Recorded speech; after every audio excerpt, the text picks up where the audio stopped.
Hey guys, it's your girl Just C96 here with the B at the end. Guys, I want you to go ahead to subscribe, share, thumbs up the video. I'm bringing you all a second part series of my depression and what I encountered, what happened along the way, and my thanks to my family for, being there. My good friend Jojo, I thank you. So guys, go ahead, watch the video. So hi guys, it's your girl Just C96 with the B at the end. All right. Um, so you all have seen the first part of my depression story from when it first started to where I am, what I went through, who I went to see. There were therapy sessions, there were water therapy, shock therapy, there was psychological therapy. I had therapy every Saturday, every other Saturday, that is, with like a one-on-one sit down, just to help me grow, help me, find myself in the midst of all the situation that I was dealing with regards to the accident and stuff. Plus, there were sessions with me, personal sessions with me and my pastor, where I wanted to change my life, give my life to Christ. I was really at a place where I was stumbling, but and also I was at a place where I needed God's intervention, right? Having my friend call me every day to talk to me, to try to help me, pull me back out of that situation.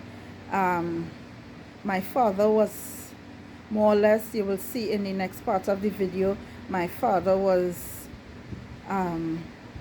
more or less there for me, taking his time out where he could have been doing other things, but taking me to therapy, shock therapy, physical therapy.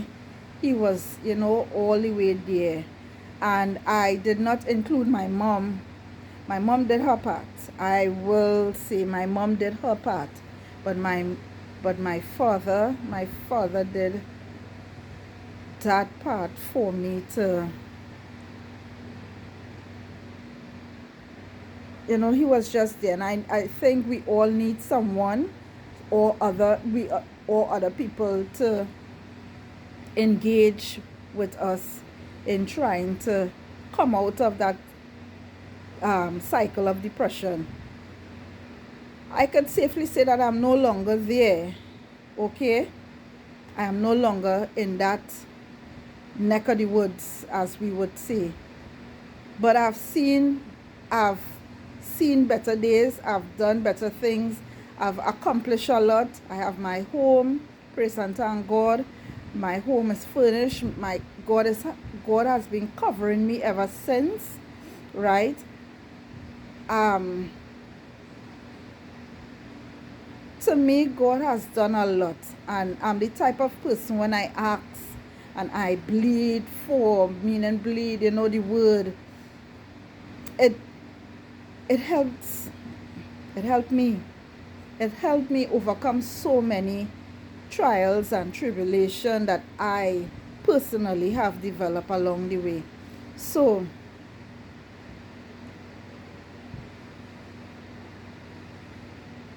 I'm calling out to the ones who need help, who are seeking that intervention but don't know how to get it. Not everybody can go and tell somebody their business and have your business change to many people, or maybe around the area. Not everybody could do that. Not everybody could go to their mother or to their sister or to their father for that help. The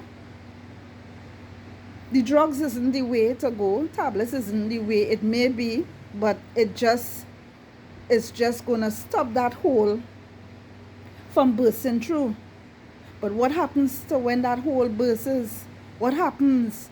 What then are you going to do? Oh, and another thing, while I was going through my form of depression, I remember my therapist was telling me that he asked me, he said, what you like? What you like to do? I said, well, I like to sing. And I know a lot of people who is here on YouTube, who following me, who knows me, know that, oh my God, I love to sing. So that was one avenue. He said, what else you like to do? I said, I like to draw. He said, well, all right then, we getting somewhere. So you love to sing, you love to draw. What else you like to do? I said, well, I like to listen to music. He said, well, there is it. There is it. I am telling you, everyone, there are ways and means of getting it. Now, mind you, I wasn't safe at that point in time, eh? But I was trying to do exactly what my therapist was telling me to do. Listen to music, draw, sing, okay? My other problem was when I get into a car, my hand always used to be on the seatbelt like this, grabbing it for life. I still do it now and then. That was my comfort. He said to me, if your hands are there and it's there for life, keep singing. Keep singing. In a car, you're singing, sing. I used to tell the drivers, look for particular drivers, and I used to give them a story. And they used to take the time. And I see it. I've seen it. I've asked drivers to take the time, slow down, and I came out of cars just by the way they drive. So I found my way back through exactly what I love. I love to sing. I'm holding out for dear life, but I love to sing. I hum in. I try not to think about it. You know, my mind somewhere else. I focus on my son, how we going in school. I focus on my dad, my mother, you know. But I'm singing. So guys, there are ways and means of combating depression. You know, listen to your therapist. I am simply saying, for me, tablets wasn't the way. I am simply saying, for me, I had to fight to come out of that, because tablets had me in a different realm, on a different level, you know. So this is just my 2 cents that I'm putting in. Depression isn't easy, but there are ways to combat it, slowly but surely. All right. I couldn't deal with it, and I wanted to move out. That is part of depression too. A lot of it comes in many different forms, many different ways. My mother got vexed. My mother went and told somebody something about me, and when I went to my mom's work, the person approached me, and I said, you don't know me. You don't know the type of person I am. You don't know what I'm dealing with. You don't know how I just be feeling. Because a story goes 2 ways. Well, it have the truth and the not so truth, and it have God's truth. You understand what I'm saying? But I wouldn't lie about something like that. When I stand firmly and say I did so, I did so. I could say that. I could testify and say, when I stand firmly and said that I did that, bet your bottom dollar I did that. I ain't sugarcoating nothing. I don't want to put nothing in my mouth to say if apple be. I did that. You understand? But I also asked I had to find my way.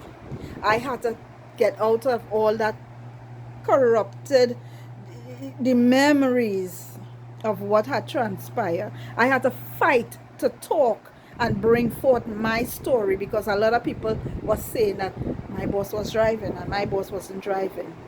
But people, there is the truth to the story, and the truth to the story was the person who was alive. Depression is a nasty thing. It is. And every step that you take, you have to fight along the way to come out of it. It's not an easy thing. And you see the meds, you have to come off of that meds entirely. You see this? If you don't have this, you can lose this.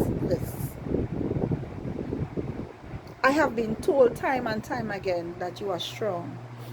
Not only by my doctor, who was the person that was dealing with my situation. He said, so and so, you are so strong. You see this? He said, because I've seen people fall back in to the same situation that they were. You understand? He also said to me, and I'll never forget this. He said somebody could get shoot now and come to him, right? Distorted.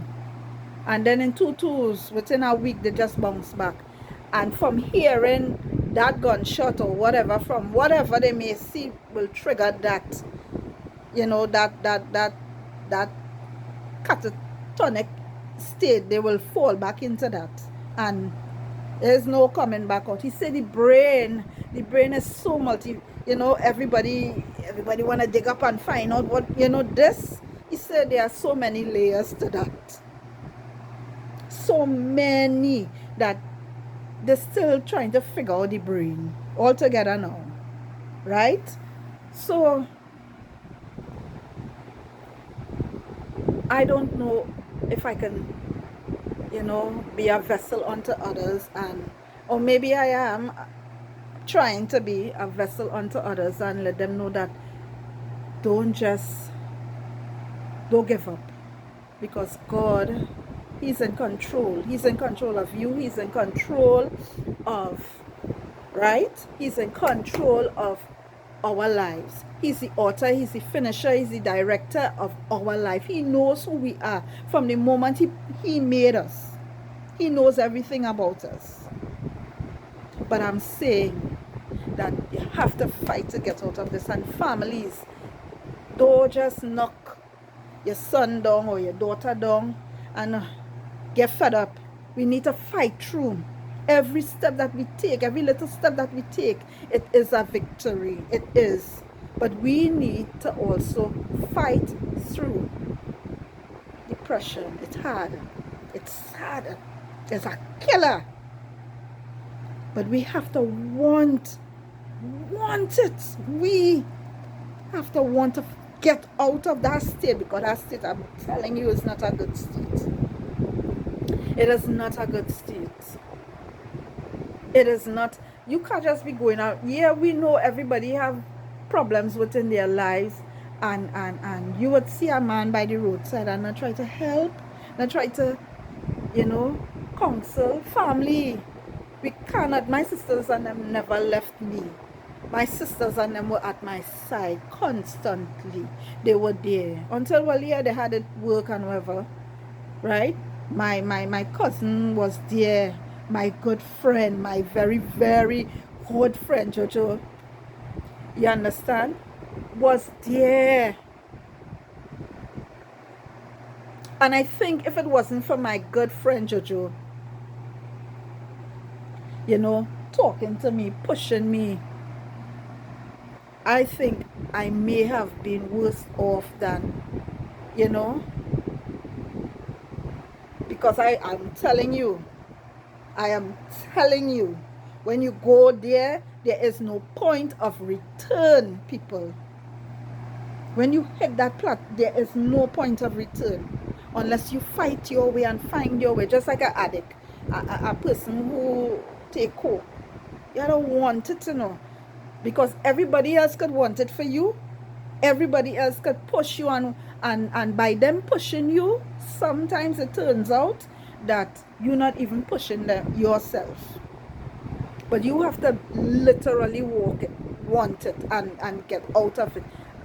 Just like a sex addict, a person who does take alcohol, you have to want it. I am not going to say that you would not somewhat go back there, you know.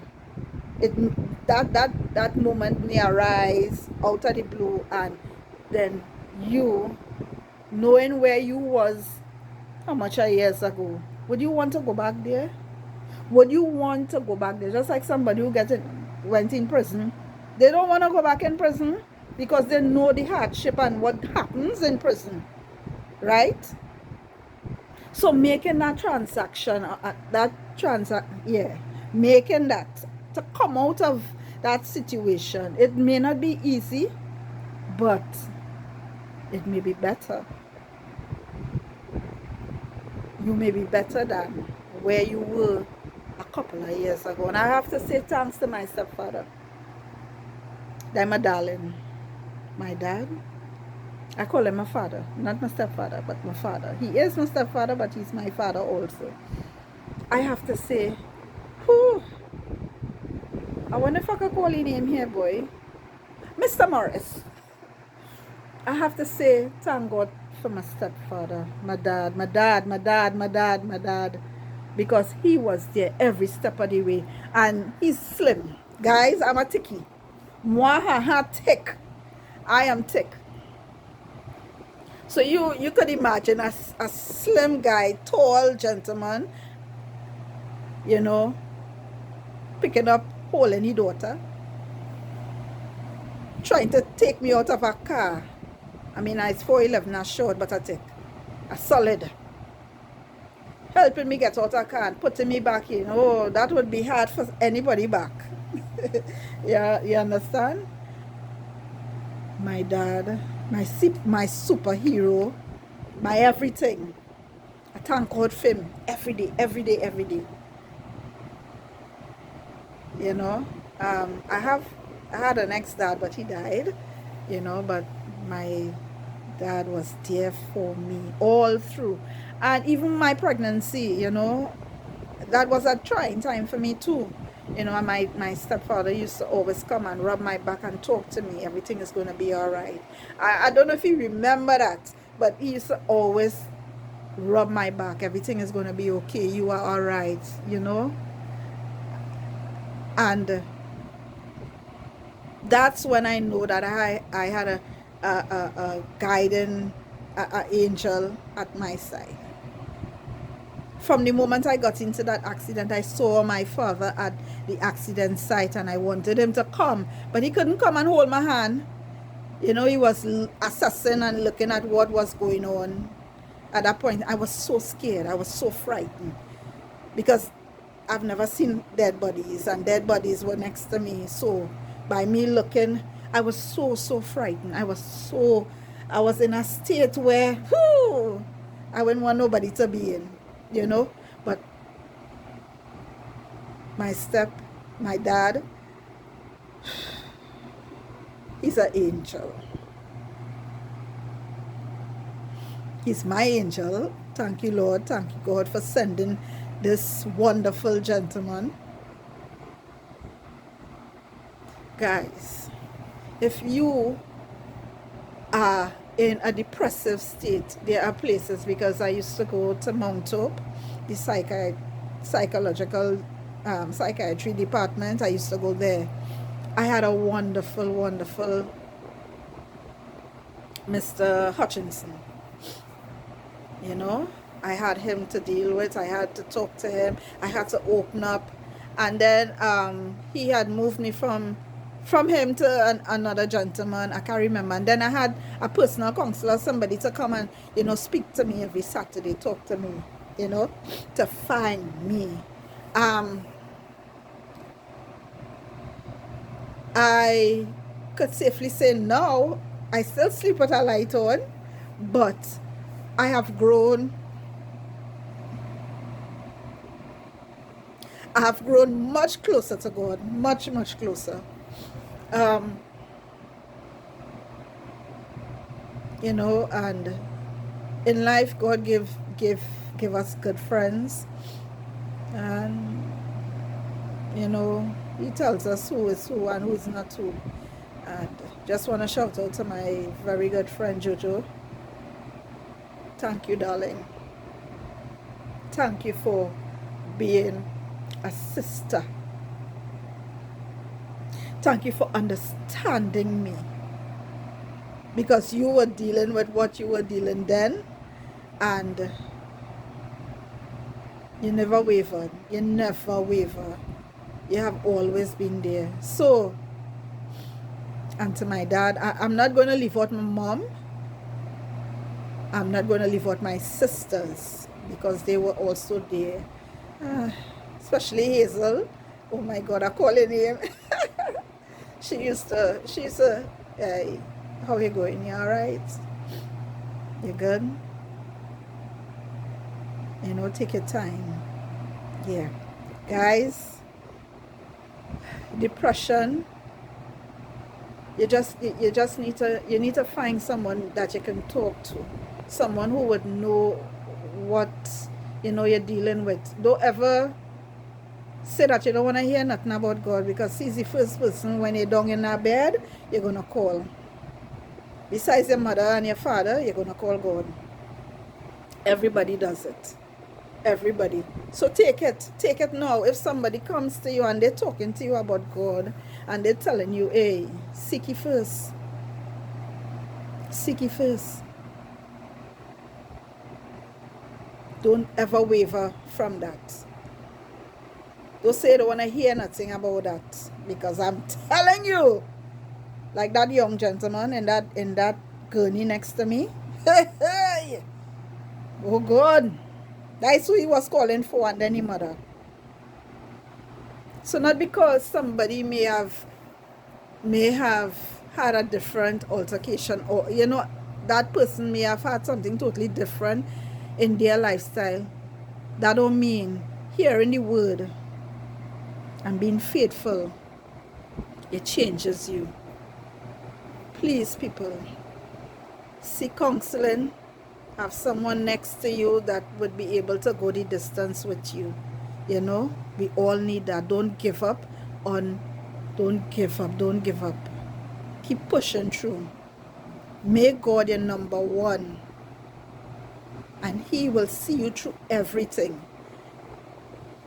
So, thank you for listening.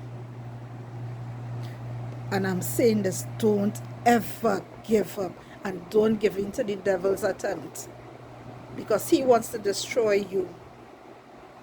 But you are stronger than that. You are better than that. I believe that. You also have to believe it for yourself. So guys, have a wonderful Saturday. It's raining today, but you know, just take it one day at a time. Those who are on the road, please be safe.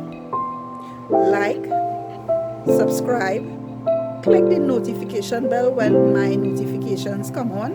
Alright, and tomorrow is Sunday. I think I might take you guys to church with me. I don't go to church outside, but I go to church online. So I'm gonna take you guys to church with me.